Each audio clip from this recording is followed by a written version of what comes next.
Hello बच्चों, good morning. अभी एक छोटा सा टॉपिक लेके आ रहे हैं आपके सामने में, जिसका कि शीर्षक है origin and growth of auditing, मतलब अंकेक्षण की उत्पत्ति एवं विकास।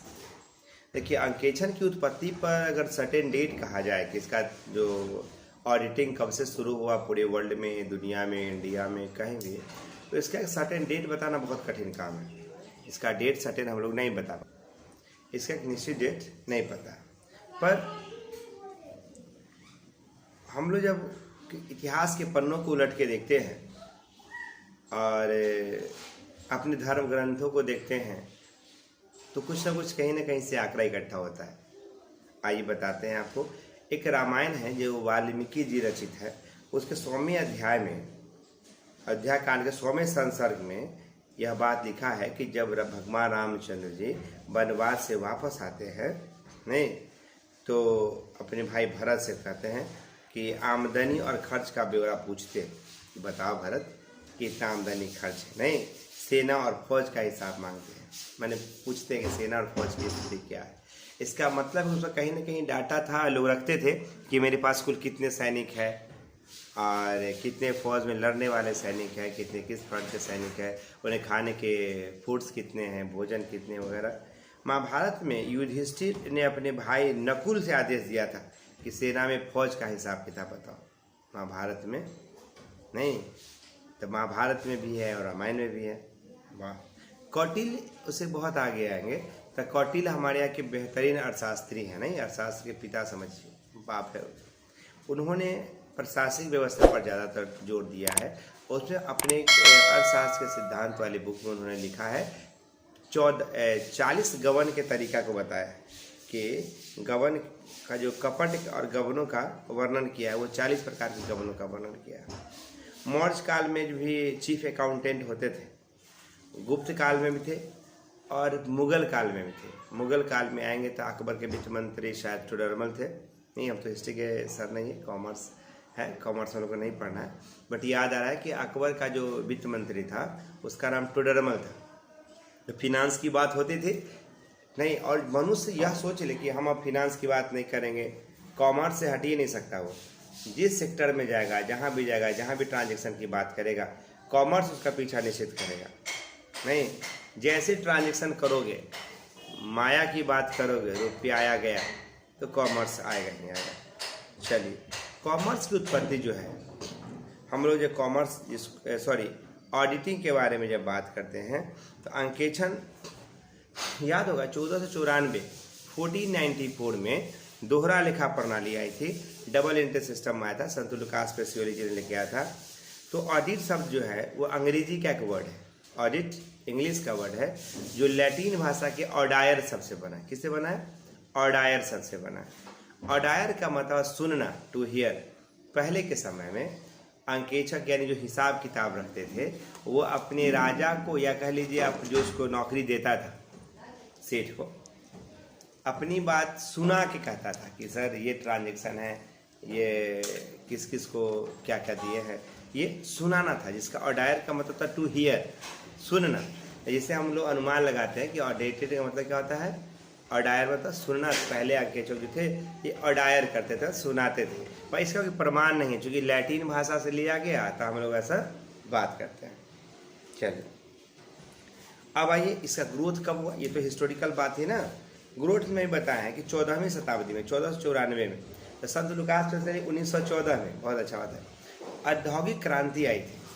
15वीं शताब्दी में उद्योग बहुत डेवलप हुआ था। क्रांति वापस कर लीजिए, क्या हुआ, उद्योग में काफ़ी विकास हुआ था।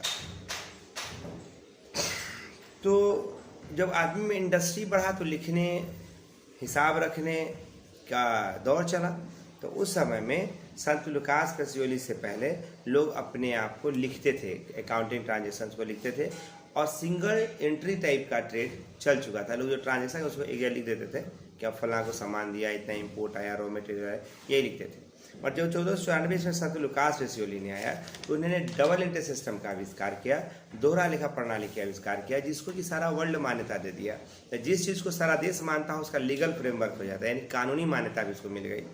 और जब कानूनी मान्यता मिल गई तो लीगल के रूप में वो लोग उसको कोर्ट में या कहीं भी प्रस्तुत करने लगा, चूँकि मान्य अकाउंटिंग सिस्टम था, तो वह और ज़्यादा पुख्ता हुआ और लोग उसके पीछे चले गए। आइए, सिद्धांत चाहे किसी का भी हो, नहीं तो भारत, चूँकि हम लोग इंडियन हैं, इंडिया में रहते हैं, भारत में क्या हुआ 1913 ईस्वी में कंपनी लेखा पुस्तकों ने अंकेक्षण करना अनिवार्य कर दिया। कब किया? 1913 में, 1913 में। याद करो, संत लूकास वसूली 1914 में। कब आया? 1913 में आया। और क्या आया? कंपनी लेखा पद्धति आ गया। भारत में 1 अप्रैल 1914 को डबल एंट्री सिस्टम लागू कर दिया गया कि नहीं, अब इसी के अनुसार आपको हिसाब बना के देना होगा।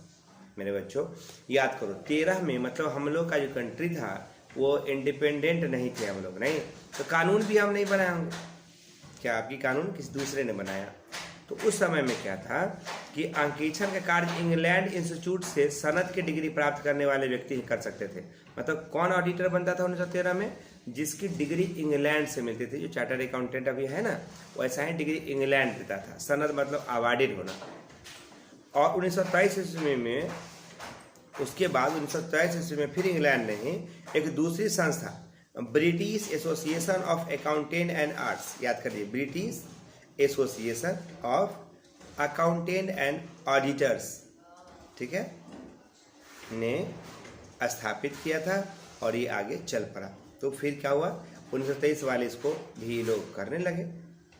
उसके बाद लेखापाल शिक्षा प्रदान करने व्यवस्था की सनद किया था GDA, यानी गवर्नमेंट डेवलपमेंट अकाउंटेंसी रखा गया इसका बाद में नाम। यह इंडिया में था और मुंबई में इसकी शुरुआत की गई। GDA की शुरुआत कहाँ की गई? मुंबई में, महाराष्ट्र में। नहीं जानते हैं ना महाराष्ट्र कहाँ? भी भारत की इकोनॉमिक कैपिटल है, वो आर्थिक राजधानी है अभी।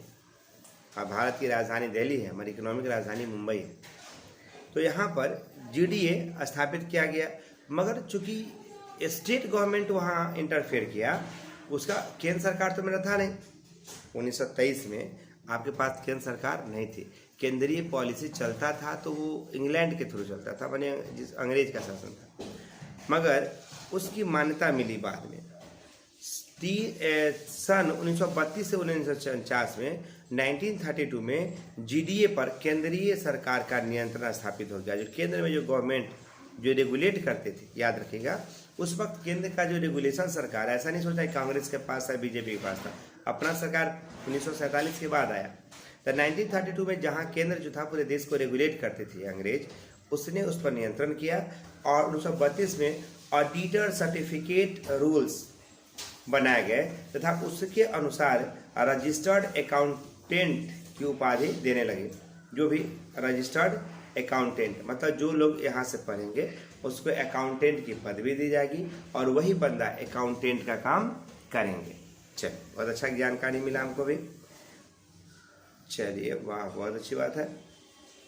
उसके बाद इंडियन अकाउंटेंसी बोर्ड की स्थापना की गई और जिसका मुख्यालय भारत सरकार के सुझाव देना था। उसका मुख्य उद्देश्य क्या था? भारत सरकार को सुझाव देना था। अभी भी जो चार्टर्ड अकाउंटेंट है वो अपना जो प्रतिवेदन रिपोर्ट जो किसी का बनाता है कंपनी का, तो होम मिनिस्ट्री को भी सूचित करता है। नहीं, वह केवल अपने नियोक्ता के प्रति, यानी जो उसको काम देता है उसी के प्रति रिस्पॉन्सिबल नहीं होता, वो भारत सरकार के प्रति भी रिस्पॉन्सिबल और जवाबदेह है। अगर कोई गलत करता है उसका ओनर, तो वो उसको रिपोर्ट सरकार को बढ़ाता है कि यहाँ पे गड़बड़ हो रहा है। हालांकि चक्का का जमाना है, नहीं करता है, पर करेगा तो फंस सकता है। अगर वो नहीं करता है और गड़बड़ में साथ देता है तो कभी पकड़ा जाएगा तो मालिक के साथ साथ वो भी जेल जाएगा। नहीं, आगे बताते हैं। अब आइए इसके इतिहास थोड़ा बढ़ते हैं। 1949 में आते हैं, 1949 में आते हैं। चार्टर्ड अकाउंटेंट अधिनियम बनाया गया था। अब देखिए 1949 में चार्टर्ड अकाउंटेंट एक्ट लाया गया, मतलब इंडियन लाया होगा, भारत सरकार लाया होगा ना। तो हाँ, तो 1 जुलाई 1949 से लागू हुआ। कहाँ हुआ था? इंडिया में। तो स्वाभाविक है जब इंडिया में चार्टर्ड अकाउंटेंट जो आया तो वो कंपनी लॉ के अधीन ही उसका भी प्रावधान है। तो कई बार, कितना बार अमेंडमेंट किया गया? जैसे 1949 में, 1964 में, 1982 में वगैरह संशोधन किया गया। अब भारतीय चार्टर्ड अकाउंटेंट इंस्टीट्यूट की स्थापना की गई। आज भी है ना, Indian institute of chartered accountant, वो रजिस्टर्ड कर दिया। उसके बाद दौर चला 56 से 60 में। तो 56 में महत्वपूर्ण स्थान हुआ, विकास में आया, क्योंकि पुराना कंपनी अधिनियम 2313 को समाप्त कर दिया गया और 1956 एक्ट को का निर्माण हुआ, 1956 अधिनियम बनाया गया। अभी जो वर्तमान में हम लोग बात कर रहे हैं, जो इंस्टीट्यूशन पर मान्यता देगा आपको, वह 2013 अधिनियम के अनुसार देगा, 2013। अब आपको याद कराते कि भारत में जो कंपनी अधिनियम में जब भी अमेंडमेंट हुआ है वो कब हुआ है, 1956, 1974, 1975, 77, 78, 79 और 80, 82, 88 और 88 के बाद आपके ईयर में 2013 में संशोधन, छोटा मोटा संशोधन बराबर चलते रहता है, बड़ा बदलाव नहीं होते हैं, ठीक ना। तो क्वेश्चन आएगा कि पूछ देगा कि भारत में चार्टर्ड अकाउंटेंट अधिनियम कब बनाया गया, तो 1949 में, सन 1949 में चार्टर्ड अधिनियम एक्ट बनाया गया था। इस रेगुलेशन में मान चार्टर्ड अकाउंटेंट अधिनियम में 1980 में, 1982 में, 1983 में, 1983 में और 1982 में और 1980 में अमेंडमेंट किया गया था, संशोधन किया था। लागत अंकेक्षण, कॉस्ट अकाउंटिंग के बारे में, ऑडिटिंग अकाउंटिंग का संशोधन 1970 में किया गया था, 1970 में किया गया था। The control and auditing general act जो था 1969 में लागू की गई। चलिए इसका बेसिक थोड़ा सा नॉलेज था। आगे आपको बताते हैं कि अंकेक्षण जो है why increasing need of the auditing, auditing की नीड क्यों पड़ी, जरूरत क्यों पड़ा ऑडिटिंग का, या वह क्यों पॉपुलर हुआ। जब तक किसी में कोई खास बात नहीं होता तो पॉपुलर नहीं होता, नहीं यूं ही नहीं है चर्चे तेरे जग में, जरूर कोई इसमें बात होगा। तो पहला है औद्योगिक क्रांति हुआ था पूरे दुनिया में, तो कहता है औद्योगिक क्रांति ने ऑडिटिंग के विकास किया को आवश्यकता को काफ़ी हद तक प्रभावित किया। औद्योगिक क्रांति के फलस्वरूप मानव शक्ति की जगह पर मशीनरी शक्ति का प्रयोग होने लगा, व्यापक रूप में हुआ और जो दुनिया की स्थिति को बदल कर रख दिया। याद कीजिए, मनुष्य के जीवन में, आदमी के जीवन में जितना चक्के के खोज, आग के खोज का आविष्कार का वैल्यू है, अभी के समय में उतना ही मशीन का खोज का वैल्यू है। अभी हम लोग कॉमर्स के स्टूडेंट हैं, तो कॉमर्स का स्टूडेंट किस मार्ग पे डिपेंड करते हैं हम लोग बात करते हैं कि वही कंट्री आगे जाएगा जिसमें इंडस्ट्रियल पावर ज़्यादा होगा, रोजगार देने के अवसर ज़्यादा होंगे, प्रोडक्शन ज़्यादा होगा और मार्केट एरिया ज़्यादा होगा। अरे पैसा वाला के सामने सब शांत हो जाता है, तो कैपिटल ज़्यादा क्रिएट करोगे ना तो घाटा नहीं होगा, कभी भी आगे रहोगे। हम लोग इंडियन है, आइए इंडियन को हमेशा कैपिटल में आगे ले जाने के लिए कुछ सुझाव देते रहे। तो एक कारण हो गया था इंडस्ट्रियल रेवोल्यूशन यानी औद्योगिक क्रांति।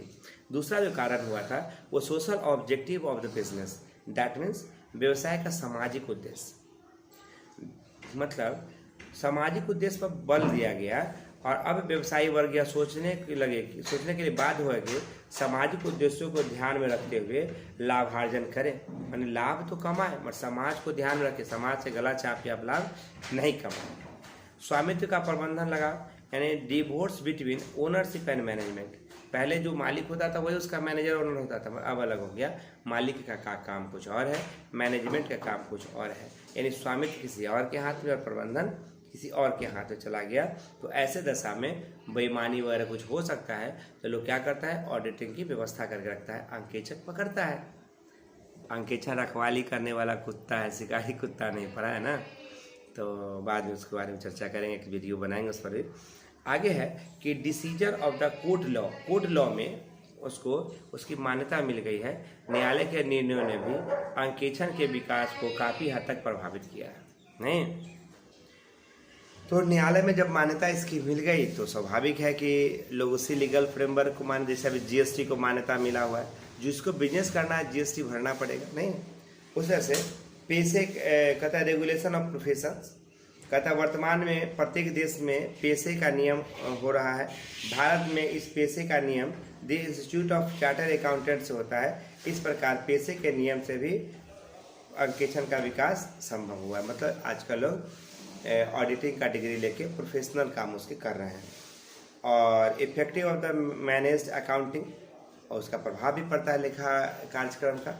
तो इस प्रकार से हम लोग छोटे से वीडियो में यह जानने की कोशिश किए हैं कि अंकेक्षण का आविष्कार क्यों हुआ, कहाँ हुआ। चलिए अभी क्वेश्चन का आंसर बताइए, देखते हैं आपने कितना ध्यान से सुना है।